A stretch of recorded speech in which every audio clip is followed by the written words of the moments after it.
ఢిల్లీకి చేరుకున్నారు సీఎం రేవంత్ రెడ్డి. కాసేపట్లో ఆయన ఏఐసీసీ అగ్రనేతలను కలవనున్నారు. అయితే రేవంత్ ది వ్యక్తిగత పర్యటన అని సీఎం కార్యాలయం వర్గాలు తెలుపుతున్నాయి. సాయంత్రం జరిగే ఇండియా కూటమి సమావేశం కోసం కాంగ్రెస్ పార్టీ అగ్రనేతలు బిజీగా గడుపుతున్నారు. కర్ణాటక సీఎం సిద్ధరామయ్య కూడా ఢిల్లీలోనే ఉన్నారు.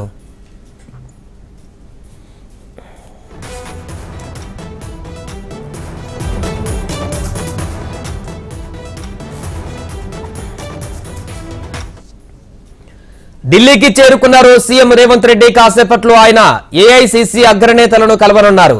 అయితే రేవంత్ ది వ్యక్తిగత పర్యటన అని సీఎం కార్యాలయ వర్గాలు తెలుపుతున్నాయి. సాయంత్రం జరిగే ఇండియా కూటమి సమావేశం కోసం కాంగ్రెస్ పార్టీ అగ్రనేతలు బిజీగా గడుపుతున్నారు. కర్ణాటక సీఎం సిద్ధరామయ్య కూడా ఢిల్లీలోనే ఉన్నారు.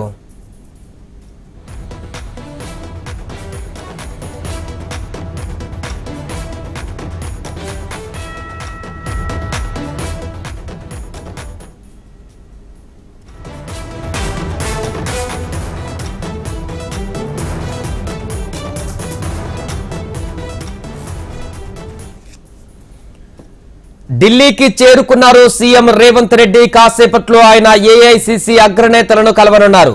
అయితే రేవంత్ ది వ్యక్తిగత పర్యటన అని సీఎం కార్యాలయ వర్గాలు తెలుపుతున్నాయి.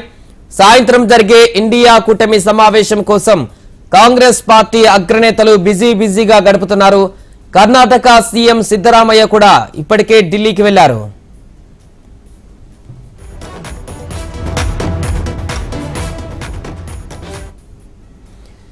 సీఎం రేవంత్ ఢిల్లీ చేరుకున్నారు. సీఎం రేవంత్ తో పాటు మిగతా కాంగ్రెస్ ముఖ్య నేతలందరూ కూడా వివిధ రాష్ట్రాలకు సంబంధించిన సీఎంలు అదేవిధంగా ముఖ్య నేతలందరూ కూడా ఢిల్లీకి పయనమైనట్టుగా తెలుస్తుంది. దీనికి సంబంధించిన పూర్తి వివరాలు ఢిల్లీ నుంచి మా ప్రతినిధి శిరీష్ లైవ్ లో మరిన్ని వివరాలు అందిస్తారు. శిరీష్, సో రేవంత్ పర్యటన అదేవిధంగా ఈ రోజు ఇండియా కూటమికి సంబంధించిన పూర్తి వివరాలు ఏంటి? సాయి, రేవంత్ రెడ్డి మరికొద్ది సేపట్లో తన నివాసానికి చేరుకోనున్నారు. ఎంపీగా ఉన్న సమయంలో తనకు కేంద్ర ప్రభుత్వం కేటాయించిన బంగ్లా ఏదైతే ఉందో దానికే చేరుకుంటారు. అయితే ఇంతకుముందు తెలంగాణ ముఖ్యమంత్రి ఉన్న బంగ్లాను కూడా అధికారులు సిద్ధం చేసినప్పటికీ కూడా దాన్ని వాడడానికి ఆయన నిరాకరించినట్లుగా కూడా తెలుస్తోంది. అయితే ఇది పూర్తిగా తన వ్యక్తిగత పర్యటన కాబట్టి అధికారులు ఎవరు కూడా రావద్దు అని చెప్పేసి కూడా సీఎం రేవంత్ రెడ్డి సూచించినట్లుగా కూడా తెలుస్తుంది. ఇటు మీడియా పిఆర్ఓ కానీ మిగిలిన వాళ్ళకు కూడా ఇదే విషయాన్ని కూడా స్పష్టం చేశారు. సో ఎటువంటి అపాయింట్మెంట్లన్నింటి కూడా అధికారికంగా అపాయింట్మెంట్లన్నింటి కూడా ఉండకపోవచ్చు అని చెప్పేసి కూడా తెలుస్తుంది. అయితే ఏఐసీసీకి సంబంధించిన పెద్దల్ని కూడా కలుస్తారు. పార్టీకి సంబంధించిన రొటీన్ వర్క్ లో భాగంగా ఆయన కలుస్తుండొచ్చు అని చెప్పేసి కూడా తెలుస్తుంది. అయితే ఇప్పటివరకు కూడా సీఎం షెడ్యూల్కి కానీ సీఎం అపాయింట్మెంట్లకు సంబంధించి కానీ ఎటువంటి సమాచారం అనేది కూడా లేదు. మధ్యాహ్నం 3 గంటలకు అశోక హోటల్ వేదికగా ఇండియా కూటమికి సంబంధించిన నేతల సమావేశం అనేది కూడా జరుగుతుంది. ఆ సమావేశానికి సంబంధించిన ఏర్పాట్లో ఏఐసీసీకి సంబంధించిన పెద్దలు అంటే ముఖ్యంగా కేసీ వేణుగోపాల్ కానీ రాహుల్ గాంధీ కానీ అదేవిధంగా మల్లికార్జున్ ఖర్గే లాంటి వాళ్ళు ఉన్నారు. మధ్యాహ్నం జరిగే సమావేశంలో ఎటువంటి అంశాలను కూడా చర్చించాలనే దానిపైన కూడా వాళ్ళు ప్రధానంగా డిస్కషన్ చేస్తున్నట్లుగా కూడా తెలుస్తోంది. అయితే ప్రస్తుతానికైతే పార్టీతో పాటుగా ప్రభుత్వానికి సంబంధించిన పలు అంశాలని హైకమాండ్తో చర్చించే అవకాశాలు ఉన్నట్లుగా కూడా తెలుస్తోంది. నిన్న పొలిటికల్ అఫైర్స్ కమిటీలో తీసుకున్న నిర్ణయాలు ఏవైతే ఉన్నాయో వాటిని కూడా పార్టీకి హైకమాండ్కి వివరించడంతో పాటుగా వాటికి సంబంధించిన ఆమోద ముద్ర అనేది కూడా తీసుకునే అవకాశం కూడా ఉంది.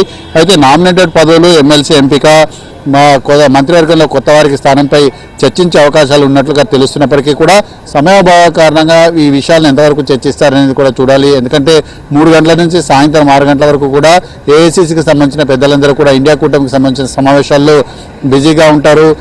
దానికి సంబంధించి డిస్కషన్స్లో పాల్గొంటారు కాబట్టి ఎంతవరకు సమయం కేటాయిస్తారనేది కూడా చూడాలి. ఇటు కర్ణాటక ముఖ్యమంత్రి సిద్ధరామయ్య కూడా నిన్న రాత్రే ఢిల్లీకి వచ్చారు.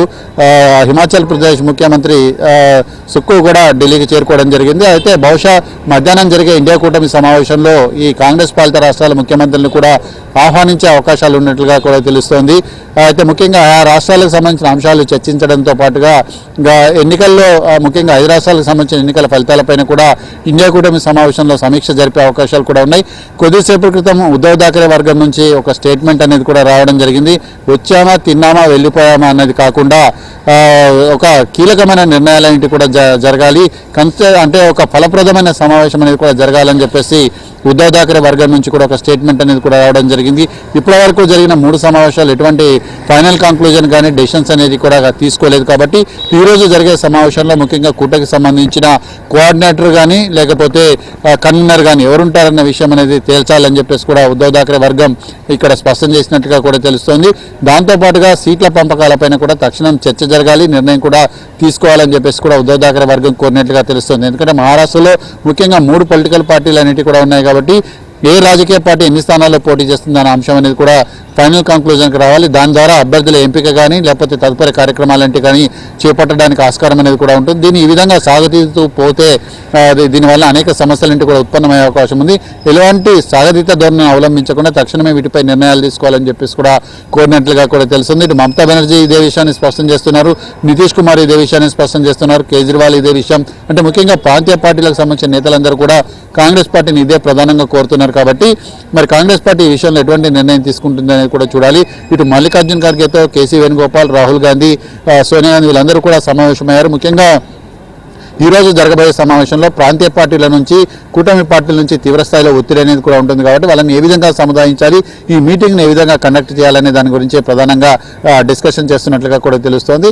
అయితే మరి ఈ సమావేశం తర్వాత ఏఐసీసీ పెద్దలతో రేవంత్ రెడ్డి భేటీ అవుతారా లేకపోతే ఈలోపు భేటీ అవుతారా అనేది కూడా స్పష్టత రావాల్సి ఉంది. సాయి శిరీష్, అలాగే ముఖ్యంగా పార్లమెంట్ ఎన్నికలు కూడా సమీపిస్తున్నటువంటి తరుణంలో ఇండియా కూటమికి సంబంధించి ఈ రోజు భేటీలో ఏమేమి చర్చకు వచ్చేటువంటి అవకాశం ఉంది? మొన్న ఓటమి తర్వాత వివిధ రాష్ట్రాల్లో కాంగ్రెస్ ఓటమి తర్వాత కొంత లుకలుకలు కూడా ఏర్పట్టుగా కనపడ్డాయి. సో ఈ రోజు భేటీని ఎలా చూడొచ్చు అంటారు? ఈ భేటీతో ఏమన్నా కొంత కంక్లూజన్ వచ్చేటువంటి అవకాశం ఉందా కూటమికి సంబంధించి? సాయి, ముఖ్యంగా ఈ 3 గంటలకు జరిగే సమావేశంలో 5 రాష్ట్రాల ఎన్నికలపైన కూడా సమీక్ష చేసే అవకాశం కూడా ఉంది. మమతా బెనర్జీ లాంటి వాళ్ళు కాంగ్రెస్ పార్టీ నాయకత్వం పైన చాలా అసంతృప్తిగా ఉన్నారు. ఎందుకంటే కాంగ్రెస్ పార్టీ ఇతరులకు నాయకత్వం ఇవ్వడానికి ఒప్పుకోదు. 2014 నుంచి జరిగిన వరుస ఎన్నికల్లో కాంగ్రెస్ పార్టీ నాయకత్వం వహించిన కూటమి పరాజయం పాలు అవుతూ వస్తుంది. సో కొత్త నాయకత్వాన్ని మార్చాల్సిన అవసరం ఉందనేది కూడా మమతా బెనర్జీ కానీ అఖిలేష్ యాదవ్ లాంటి కానీ డిమాండ్. ఇక మధ్యప్రదేశ్ ఎన్నికల విషయానికి వస్తే మధ్యప్రదేశ్ ఎన్నికల్లో కలిసి పోటీ చేద్దామని అఖిలేష్ యాదవ్ సూచించినప్పటికీ అక్కడ స్థానికంగా ఉన్న కమల్నాథ్ కానీ దిగ్విజయ్ సింగ్ లాంటి వాళ్ళే అని తనను ఏమాత్రం కూడా పట్టించుకోలేదు. తీవ్ర అవమానానికి గురి చేయడంతో పాటుగా సమాజ్వాదీ పార్టీకి టికెట్లు కూడా కేటాయించలేదని కూడా మరొక అభిప్రాయం. ఇక తెలంగాణ ఎన్నికల విషయానికి వస్తే తెలంగాణలో ముఖ్యంగా లెఫ్ట్ పార్టీలకు మొదట్లో 3 సీట్లు అన్నారు, 2 సీట్లు అన్నారు, చివరికి సిపిఐకి ఒక స్థానం కేటాయించడం జరిగింది. సిపిఎం అయితే పొత్తు పెట్టుకోకుండానే సొంతగానే పోటీ చేసిన పరిస్థితి అనేది కూడా ఉంది. సో ఈ అంశం అనేది కూడా లెఫ్ట్ పార్టీ నేతలు ప్రధానంగా చర్చించే అవకాశాలు కూడా కనపడుతున్నాయి. దాంతోపాటుగా వచ్చే ఎన్నికల్లో లోక్సభ ఎన్నికల్లో ఏ పార్టీ ఎన్ని స్థానాల్లో పోటీ చేయాలనే దాని గురించి క్లారిటీ ఇవ్వాలని చెప్పేసి ఇటు మమతా బెనర్జీ, అఖిలేష్ యాదవ్, నితీష్ కుమార్ లాంటి వాళ్ళు కూడా కోరుతున్నారు.